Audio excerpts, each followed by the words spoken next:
children. How are you? I hope all of you are doing good and safe at home. We have started a new lesson, a beautiful short story, The Snake and the Mirror by Waika Muhammad Bashir. Haven't we? Yes. Through this story, Bashir reveals the plain truth that all living things are the inheritors of this earth. He presents the story as a contrast between dream and reality.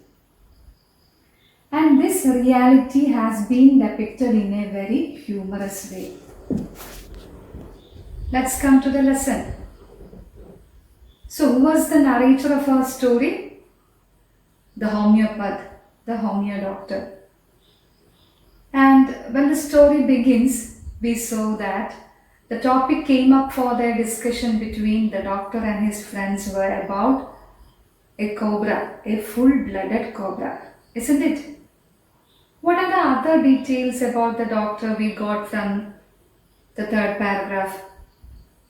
He had started his medical practice, therefore his earnings were meager. He lived in a small rented house which was not electrified. Then he had only 60 rupees in his suitcase. Apart from few shirts and dhotis, he had a single solitary black coat.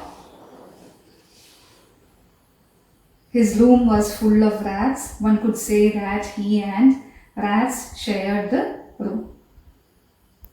So we have studied up to there. Shall we continue with the next paragraphs? Okay. I took off the black coat, white shirt, and not so white vest and hung them up. I opened the two windows in the room. It was an outer room with one wall facing the open yard. It had a tiled roof with long supporting gables that rested on the beam over the wall. There was no ceiling. There was a regular traffic of rats to and from the beam. I made my bed and pulled it close to the wall. I lay down, but I could not sleep. I got up and went out to the veranda for a little air, but the wind god seemed to have taken time off. I went back into the room and sat down on the chair. I opened the box beneath the table and took out a book, the Materia Medica. I opened it at the table on which stood the lamp and a large mirror. A small comb lay beside the mirror.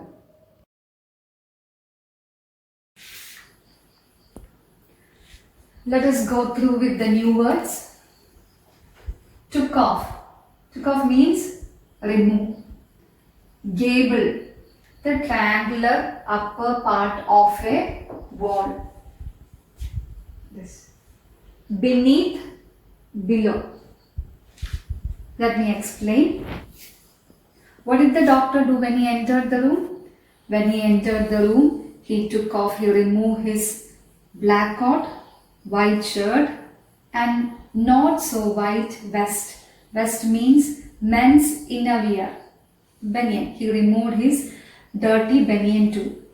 Then he opened the two windows, which was an outer room facing the open yard. His room had a tiled roof with long supporting gables that rested on the beam, but there was no ceiling. So there was a regular traffic of the rats to and fro from the beam. He made his bed and he lay down for sleep, but he could not sleep, so he went outside to get some fresh air. Unfortunately, there was no wind. So he went back to the room, sat on the chair, and he took a box below the table and took a book from it named the Materia Medica. He opened the book at the table, and on the table there stood a lamp, a large mirror, and a comb lay beside the mirror. Look at the other two paragraphs. One feels tempted to look into a mirror when it is near. I took a look. In those days, I was a great admirer of beauty and I believed in making myself look handsome. I was unmarried and was a doctor. I felt I had to make my presence felt. I picked up the comb and ran it through my hair and adjusted the parting so that it looked straight and neat. Again, I heard that sound from above. I took a close look at my face in the mirror. I made an important decision. I would shave daily and grow a thin mustache to look more handsome. I was, after all, a bachelor and a doctor. Our narrator says that one gets tempted when a mirror is near. Is it? Tempt means the desire to do something. So he also took a look at the mirror. In those days, he was a great admirer of beauty and he believed in himself making look handsome because he was a bachelor. So he picked up the comb, ran through his hair, adjusted the parting so that his hair looked more neat and handsome. Again he heard the sound from above, but he did not care. Once more he looked a close look of his face in the mirror. Then he made an important decision. What was that? He would shave daily and grow a thin mustache to look more handsome because he was a bachelor and a doctor too. Next two paragraphs. I looked into the mirror and smiled. It was an attractive smile. I made another earth-shaking decision. I would always keep that attractive smile on my face to look more handsome. I was, after all, a bachelor and a doctor too on top of it. Again came that noise from above. I got up, lit a beedi, and paced up and down the room. Then another lovely thought struck me. I would marry. I would get married to a woman doctor who had plenty of money and a good medical practice. She had to be fat for a valid reason. If I made some silly mistake and needed to run away, she should not be able to run after me and catch me.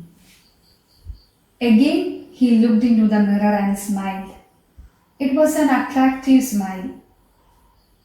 Then he made an earth-shaking decision.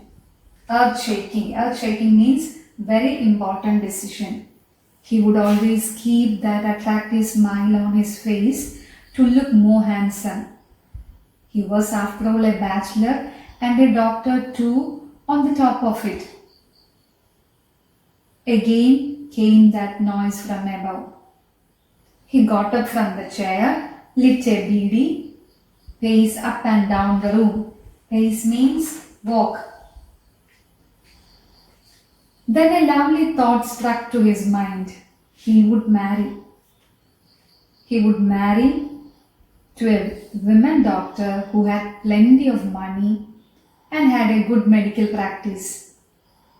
But she had to be fat because if he made some silly mistake and he wanted to run away, she should not be able to run after him and catch him. What a lovely thought, right? Let us conclude today's session. Hope you have understood. Look at the question answers that given along with the passages. Question number 4, 5, 6 and 7. Find out the answers for those question answers and write down in your notebook. Thank you.